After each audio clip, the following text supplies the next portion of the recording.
అనంతపురం నుంచి ఎన్నికల శంఖారావాన్ని కాంగ్రెస్ జాతీయ అధ్యక్షుడు మల్లికార్జున ఖర్గే ప్రారంభించారు.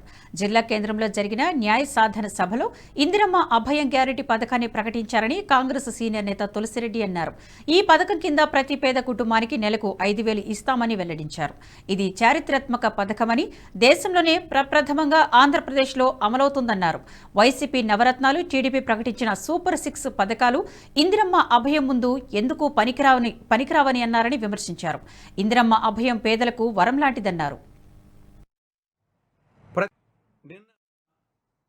అనంతపురంలో జరిగిన కాంగ్రెస్ పార్టీ ఎన్నికల శంఖారావం సభలో అఖిల భారత కాంగ్రెస్ కమిటీ అధ్యక్షులు శ్రీ మల్లికార్జున ఖర్గే గారు ఇందిరమ్మ అభయం అనే ఒక పథకాన్ని ప్రకటించడం జరిగింది.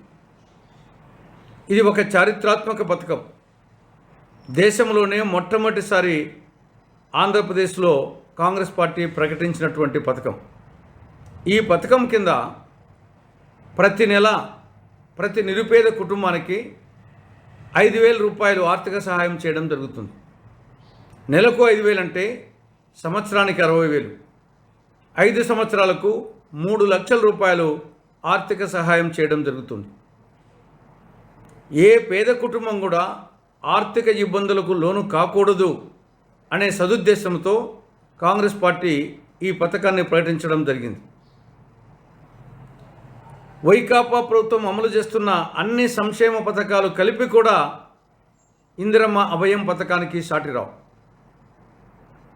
ఈ పథకం మహిళా లోకానికి కాంగ్రెస్ పార్టీ ఇస్తున్నటువంటి వరం. ఈ పథకం పేదలకు కాంగ్రెస్ పార్టీ ఇస్తున్నటువంటి వరం. ఈ పథకం అమలు కావాలంటే కాంగ్రెస్ పార్టీ అధికారంలోకి రావాలి. కాంగ్రెస్ పార్టీ అధికారంలోకి రావాలి అంటే హస్తం గుర్తుపై ప్రజలు ఓట్లు వేయాలి. కాబట్టి ఆంధ్రప్రదేశ్ రాష్ట్ర ప్రజానీకానికి కాంగ్రెస్ పార్టీ విజ్ఞప్తి చేస్తూ ఉంది. రాబో సార్వత్రిక ఎన్నికల్లో మీరు హస్తం గుర్తుకు ఓటేయండి.